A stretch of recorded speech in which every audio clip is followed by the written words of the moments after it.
In het Parkstadtheater in Heerlen was er een echte galaavond bij de musical De Tweeling.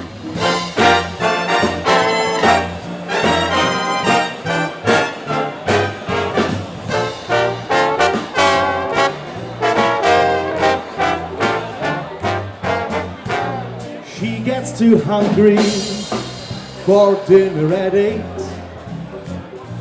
She loves the theater and never comes late. She never bothers when she hates. That's why the Ja, is dit de jaarlijkse happening waarin alle drie de businessclubs van cultureel Zuid-Limburg, om het zo maar even te zeggen, dat die hun top-event hebben van het jaar? Ja, dat klopt. En dat is nou de 4e keer dat we het organiseren. De eerste keer is in 2012 geweest, ook hier in het Theater Heerlen. Toen hebben we Ellen ten Damme gehad, daar waren je er ook bij. En dat is daarna Maastricht en Sittard-Geleen. En nu zijn we weer in Heerlen. En we zijn van plan om dat op die manier voor te zetten. Ja, ik moet je dubbel feliciteren met deze gala-première hier. Maar dan ook nog dat we kennelijk in de beste toeristische streek van de hele wereld zitten. Goedemorgen, goedenavond. Ongelooflijk, hè? Ja, ook goedenavond. Maar ja, ik sta er ook helemaal perplex van. Kijk, als je hier woont, heb je het niet zo in de gaten. Dat we blijkbaar de laatste 15, 20 jaar toch wel een heleboel met elkaar veranderd hebben. En ten gunste. Ja. En als je dan de mooiste plek hebt in de wereld en je hebt zulke goede buren, want we hebben een prachtig Aken, een prachtig Maastricht en een mooi Heuvelland, ja, wat moet je dan nog meer? Mensen komen dadelijk niet 1 nachtje, geen 2 nachtjes, ze blijven allemaal 2 weken hangen dadelijk.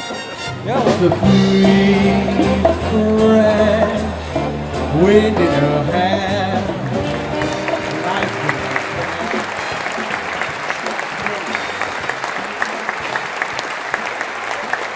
Toen ik in de zaal zat, toen zat ik zo te denken van goh, het verhaal speelt zich af zoveel jaren geleden, maar wat je nu allemaal meemaakt, dat is redelijk actueel. Ja, dat klopt. Helaas wel. Ja, ik zie ook echt wel linken naar deze tijd. Dus het is, in die zin is het ook wel een belangrijke voorstelling op dit moment, omdat het nu natuurlijk nog steeds oorlog is eigenlijk. Ja. En merk je dat ook een beetje bij het publiek, of is het toch lastig om daar überhaupt een band mee te krijgen? Dat het mensen raakt of dat ze... Nee, dat voel je heel goed. En dat is hier een hele leuke zaal in Heerlen. Want het voelt heel intiem, maar er kunnen wel veel mensen in. Maar dus het voelt... je ziet gewoon de mensen goed en je voelt heel goed dat ze mee zijn in het verhaal. En soms zie je mensen een traantje wegpinken. Dat is voor ons ook juist heel leuk, dat we wel dat contact hebben met het publiek.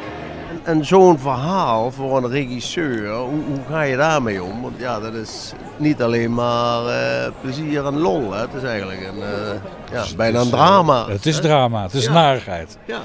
Ja, nou ja, ik hou wel van dat dingen luchtig zijn en dat het fijn is om naar te kijken. Maar ik hou ook wel, het moet in de basis wel een goed verhaal hebben. En een goed verhaal heeft altijd drama, anders is het geen goed verhaal.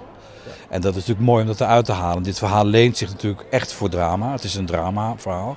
Maar ja, ik heb gehoopt om daar bovenop toch het transparant te maken. En dat het goed invoelbaar is. En dat je niet zompig naar huis gaat. Nee, zeker niet. Met nog een feestje en afloop. Zeker niet met een feestje en afloopt.